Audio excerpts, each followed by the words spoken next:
eu vou pregar hoje sobre o silêncio de Deus. O silêncio de Deus. Se nós pegarmos a Bíblia, ela é dividida em 2 testamentos, 2 alianças, o Velho e o Novo. O Velho começa em Gênesis e vai até Malaquias. É o último livro da Bíblia do Velho Testamento. É antes do nascimento de Jesus. O Novo Testamento começa em Mateus e vai até Apocalipse. É o Novo Testamento. O Velho Testamento termina em Malaquias capítulo 4, versículo 6. Malaquias capítulo 4, versículo 6. É o último do versículo do Velho Testamento. E converterá o coração dos pais aos filhos, e o coração dos filhos a seus pais, para que eu não venha e fira a terra com maldição. A última palavra do Velho Testamento é maldição. Maldição. Até aqui, até o Velho Testamento, antes de Jesus, Deus falava através de profetas. Deus falava através de homens e mulheres que ouviam a voz de Deus. Deus estava sobre os homens. Veio Jesus para andar ao lado dos homens. E veio o Espírito Santo para andar dentro dos homens. Velho Testamento sobre, Novo Testamento ao lado. Depois que Jesus sobe, o Espírito Santo vem, que está na terra hoje, o Espírito Santo, ele está dentro de cada um de nós. Aqui termina o Velho Testamento e a última palavra é maldição. Uma palavra pesada. Quando alguém é maldito, amaldiçoado, uma maldição sobre a vida da pessoa. Deste versículo até o primeiro do Novo Testamento passam-se 400 anos. Tem algumas Bíblias mais antigas que tem 4 folhas em branco entre o Velho e o Novo Testamento. Cada folha daquela simboliza 100 anos de silêncio de Deus. Nesses 100 anos não teve livro da Bíblia. A Bíblia não fala de profecias, não fala de profetas, não fala de revelações. Por 400 anos houve silêncio. Parecia que o mundo estava suspenso, Deus não falava. A Bíblia não registra, né? Há livros históricos que falam de profetas, mas biblicamente nós cremos que houve um tempo de silêncio de Deus. E aí então vem o Novo Testamento. E começa o Novo Testamento no livro de Mateus, capítulo 1, verso 1. E lá diz, em Mateus 1:1. Projeta, por favor. Livro da geração de Jesus Cristo, filho de Davi, filho de Abraão. O Velho Testamento começa com uma maldição. Termina com uma maldição. O Novo Testamento começa com Jesus. Aquele que iria quebrar toda maldição. Aquele que iria levar na cruz os nossos pecados. Aquele que iria nos resgatar de toda incredulidade. Aquele que ia resgatar a humanidade. Depois de um tempo de silêncio, Deus envia Jesus, que é o nosso Salvador, que é o nosso Mestre, que é o nosso Senhor. E inegavelmente, irmãos, Deus também tem o seu tempo de silêncio na nossa vida, na nossa caminhada. E quando Ele está em silêncio, quando a gente parece que está orando e não tem resposta, não há uma profecia, parece até que eu venho na igreja, o céu é de bronze, parece que a oração não está passando do teto, parece que a vida está andando para trás. O tempo de silêncio. Mas no tempo de silêncio, que muitos podem acreditar que Deus se esqueceu dele, é um tempo onde Deus está trabalhando por nós. No silêncio de Deus, primeiro, Deus está preparando os seus planos e as suas estratégias. Quando Ele passa do Velho para o Novo Testamento, Ele está preparando a vinda do Messias, aquele que viria, aquele que andaria pela Galileia, aquele que iria morrer na cruz, e aquele que chegaria até nós nos dias de hoje. Deus estava em silêncio, mas o céu estava trabalhando. Quando talvez você acha que o céu está em silêncio para você, Deus está trabalhando, Deus está planejando, Deus está te dizendo: eu vou te dar vitória, eu vou planejar o melhor para você. Se você crê nisso, dá um glória a Deus bem forte aí. Deus prepara estratégias no silêncio. Às vezes a gente fala demais. Tem um ditado antigo que diz que quem fala demais dá bom dia para cavalo. Quem fala demais, às vezes, irmãos, passa por momentos difíceis. Às vezes líderes falam demais. Às vezes a gente fala demais. Você que é pai e mãe, às vezes fala demais. Você que é marido fala demais. Esposa fala demais. Às vezes pastor fala demais. Às vezes a ovelha fala demais. Às vezes o silêncio, né? Alguém já disse que as palavras são prata, mas que o silêncio é ouro.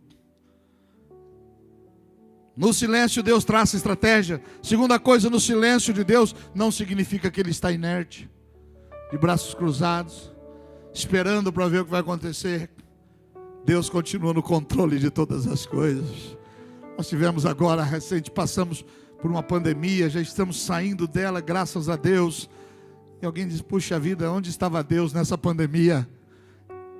E Deus responde, nós respondemos, Deus estava onde Ele sempre está, no controle de todas as coisas. No silêncio, Deus está e continua no controle da tua vida, da tua família, dos teus bens, da tua saúde. Deus não está inerte, mesmo estando no silêncio. Terceira verdade, há respostas que só ouvimos quando estamos em silêncio. Há respostas que só ouvimos. Não é na agitação, não é no barulho, é no silêncio. Por isso o silêncio para nós, ele é importante. A Bíblia fala sobre Daniel, um homem que falava com Deus face a face, e ele ora e não tem resposta. E por 21 dias ele abre o jejum, ele não come manjar, ele não toma bebida forte, ele não se unge, ele tira a vaidade, ele ficou em silêncio por 21 dias. Deus já havia mandado resposta, mas a resposta não havia chegado, e Daniel não fica inerte, ele continua orando, ele continua jejuando. 3 vezes ao dia ele orava, voltado para Jerusalém. Ele tirou algumas coisas, porque ele precisava da resposta de Deus, e depois de 21 dias, Deus responde. A Bíblia fala sobre Elias, um dos maiores profetas que já existiu na face da terra. Só 2 homens na terra não morreram, Enoque e Elias, que Deus arrebatou para si. Era tão especial para Deus, mas numa fase da vida dele, ele passa por uma depressão. Sim, irmãos, homens de Deus e mulheres de Deus também podem passar por depressão, podem passar por momentos difíceis, podem passar por lutas. Nem toda luta é o diabo, nem toda luta é o inimigo. Não estou fazendo defesa do diabo, não. Mas há lutas que são físicas, há lutas que são espirituais, há lutas que são emocionais, familiares. Elias passou por uma depressão, depois que ele fez um grande esforço, ele orou e o céu fechou, ele orou e desceu chuva, ele orou e desceu fogo, ele matou 850 falsos profetas, ele correu mais do que a carruagem do rei, ele está exausto. Às vezes a gente faz a obra de Deus e fica exausto. Às vezes a gente está tarefa, trabalha, cuida da família e a gente fica exausto. E Elias sai para o deserto e caminha muitos dias e vai para uma caverna. E sabe o que ele pede? Ele não pede para Deus falar com ele, ele pede a morte. Ele está em depressão, mas Deus sabia que ele não queria a morte, Deus sabia que ele queria um carinho. Às vezes a pessoa está querendo desistir de tudo, mas o que ela quer é uma palavra, um abraço, um carinho. E Elias estava nessa fase, depressivo. E Deus fala com ele. Mas olha o que diz em 1 Reis, capítulo 19, versículo 11. E ele disse: sai para fora e põe-te neste monte. Ele estava na caverna, perante a face do Senhor.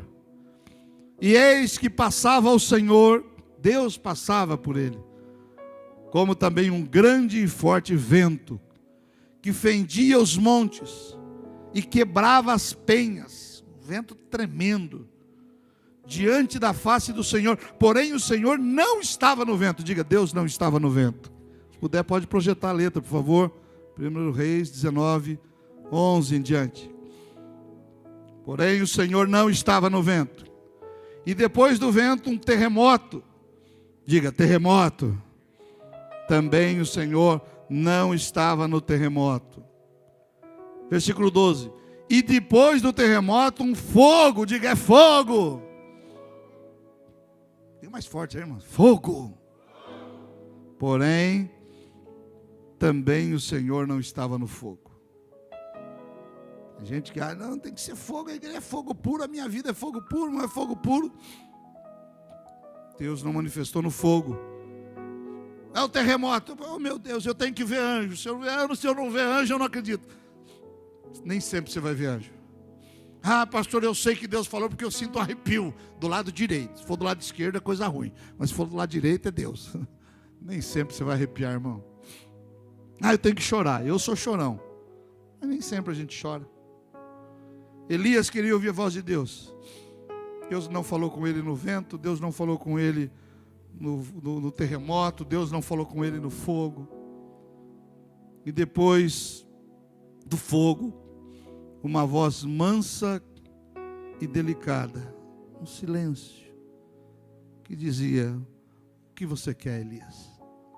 Talvez Deus no silêncio vai falar para você o que você quer. O que você está precisando? Deus também trabalha no silêncio. Deus também trabalha no silêncio. Deus também pergunta para você o que você quer. Oh, glória. E Elias então faz um desabafo: Senhor, eu fiquei sozinho, eu quero a morte, eu não preciso disso, eu não sou melhor que meus pais. Deus diz: Elias, está aqui uma comida e uma bebida, porque quem está em depressão precisa comer, ele não come, precisa tomar água, ele não toma, precisa dormir, ele não dorme. Deus conhece tanto a vida da gente. Elias, está aqui água e fogo, come água, toma água, come pão, porque longo será o teu caminho. Seu caminho ainda não acabou, irmão. Deus tem uma longa caminhada para você. Deus tem caminhada para você na área familiar, financeira, espiritual. Deus tem uma longa caminhada para você. Você ainda vai realizar grandes coisas em nome do Senhor Jesus. Só quem crê, acorde e dá glória a Deus aí. É para isso que você precisa dormir, viu, irmão? À noite. Quando acordar de manhã, faça os teus sonhos se virar realidade. Sonha dormindo, mas trabalha acordado. Elias toma, dorme, come de novo e caminha 40 dias e 40 noites na força daquele alimento, um alimento espiritual. Mas o que me chama a atenção, Deus não falou com ele no terremoto, nem no fogo, nem no vento forte. Deus falou com ele com uma voz mansa e suave no silêncio. Deus também trabalha no silêncio. Deus trabalha no turno da noite enquanto estamos dormindo. Lá em Mateus capítulo 15, verso 22 e 23, a Bíblia fala de uma mulher que vai até Jesus. Uma mulher estrangeira, cananeia. Mateus 15, 22. E eis que uma mulher cananeia, que saíra daquelas cercanias, daquele redor, clamou dizendo: Senhor, filho de Davi, tem compaixão, tem misericórdia de mim, que minha filha está miseravelmente endemoniada. Mas Jesus ficou em silêncio. Ele não respondeu palavra nenhuma. Senhor, minha filha está endemoniada, está quebrando tudo. Jesus não respondeu palavra nenhuma. Silêncio. E ela continua. Às vezes no silêncio de Deus, irmãos, a nossa fé é provada. Para ver se a gente desiste. Esse homem não falou nada, eu vou buscar um pai de santo agora. Jesus, que eu achei que ia resolver o problema, não falou nada, eu vou buscar uma benzedeira. Eu vou buscar um médico. Eu achava que Jesus ia levantar correndo, estender a mão: vamos lá na tua casa, eu vou expulsar esse demônio. Jesus não falou palavra nenhuma, ficou em silêncio. Mas aquela mulher precisava, tinha necessidade, e quem tem necessidade entende até o silêncio. Tem gente que é arrogante, faz um pedido: se não atender agora, eu não quero mais. Se não for agora, me esquece. Aquela mulher precisava de um milagre. E ela continua, ela se prostra diante de Jesus. E quando Jesus abre a boca, ainda fala uma palavra difícil para ela: filha, você é estrangeira, eu vim só para os filhos de Israel. Eu não vou tirar o pão dos filhos para dar para os cachorrinhos. Muitos de nós pegaria a nossa mala, viraria as costas, falaria, eu não quero nunca mais saber de Jesus. Mas ela precisava, ela sabia, e ela se lança aos pés de Jesus e diz, os cachorrinhos também comem as migalhas que caem da mesa. Se o senhor puder, não precisa dar o pão não, dá a migalha, porque a migalha de Deus é melhor do que o pão do diabo. O pouco com Deus é muito, mas o muito sem Deus é nada. Tem gente que acha que quando ele tiver muito, se for honestamente, se for de Deus, irmão, você vai prosperar e Deus vai fazer crescer, mas não faça aquilo que não é de Deus. Quando Jesus ouve aquilo, aí ele rompe o silêncio e diz, nem em Israel eu vi tamanha fé, pode ir, a tua filha já está curada, pode ir. Mas ele não havia respondido.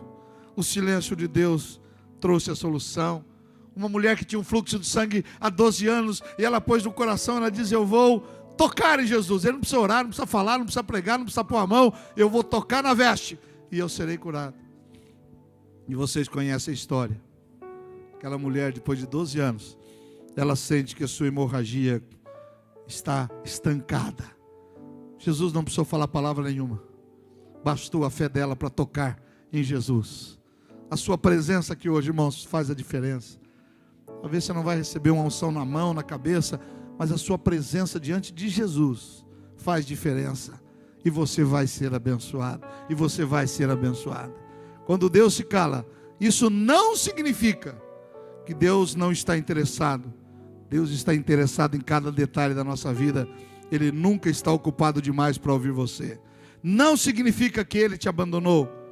Mesmo nos piores momentos, Deus nunca vai te abandonar. Não significa que Ele não tem solução. Deus é maior do que todos os problemas. Ele tem a solução e vai lhe ajudar. Aleluia. Qual é a sua necessidade? A Bíblia tem respostas para tudo. A palavra de Deus é um livro completo, tem resposta para toda necessidade. Às vezes a gente não quer entender ou não quer aceitar o que a palavra de Deus fala. Mas Deus também fala através da sua palavra, através da Bíblia. Por isso leia. Está no silêncio? Leia. Leia de uma forma racional. Busque o Espírito Santo. Porque o silêncio de Deus vai ser rompido na tua vida através de uma bênção, através de um milagre. Há um tempo de espera, mas há um tempo de milagres na tua vida. Há um tempo de espera e às vezes até de silêncio, mas há um tempo em que Ele fala, Ele age e Ele continua sendo Deus. Há uma canção que a gente canta que diz assim, que Deus não rejeita a oração. Oração é alimento. E mesmo quando Ele fica em silêncio, é porque Ele está trabalhando.